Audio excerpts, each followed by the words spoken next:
కొంచెం షాకింగ్గా అనిపించింది. అది జస్ట్ షేర్ చేయాలనుకుంటున్నా. ఒకటి శివబావ మ్యారేజ్ టైంలో అనుకుంటా వాళ్ళ పెళ్ళి అయిపోయిన తర్వాత మమ్మల్ని ఎగ్జిబిషన్కి పట్టుకెళ్ళారు. అంటే ఆయనే ఆటోలన్నీ మాట్లాడి లైక్ వేరే వాళ్ళ చేత మాట్లాడించి ఒక 2, 3, 4, 5 అనుకుంటా ఆటోలు ఆయనే మాట్లాడి ఆయన అనుకుంటే కార్లో కూడా రావచ్చు. కానీ ఆ ఆటోలో ప్లేస్ లేకపోయినా మాతో పాటు అడ్జస్ట్ అయ్యి మాతో నవ్వుకుంటూ చాలా జాలీగా వచ్చి ఎగ్జిబిషన్ వరకు వచ్చి మనిషికి 500 ఇచ్చారు. 500 ఇచ్చి మీకు నచ్చిన రైడ్స్ ఎక్కండి అన్నారు. ఆయన కూడా ఎక్కారు.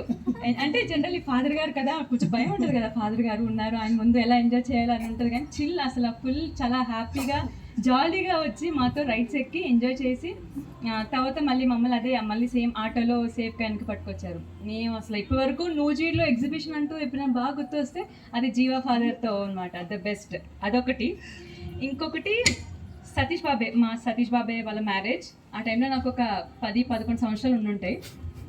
ఆ టైంలో అంటే నాకు డ్యాన్స్ అంటే జనరల్లీ కొంచెం ఎక్కువ ఇష్టం. కానీ అందరి ముందు వేయాలంటే భయం, చిన్నపిల్లని కదా. సో ఫస్ట్ టైం ఎవరికైనా డ్యాన్స్ చేయాలంటే కొంచెం టెన్షన్ ఉంటుంది.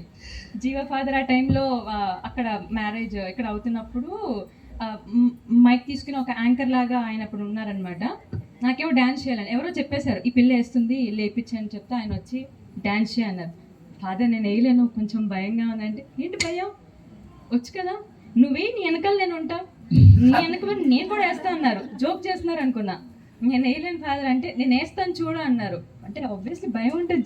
జియో ఫాదర్ మనతో డ్యాన్స్ వేస్తారా, సరే ఓకే అనేసి నిజంగానే వచ్చారు.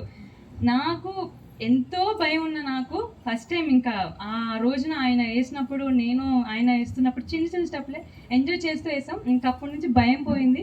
ఇంకా ఏ పెళ్ళికైనా రెచ్చిపోతాను, ఇంకా డ్యాన్స్ చేయడానికి భయం లేదు, ఏం లేదు. సో ఈ 2 ఇన్స్టెన్సెస్ నాకు బాగా జీవా ఫాదర్తో అటాచ్మెంట్. డెఫినెట్లీ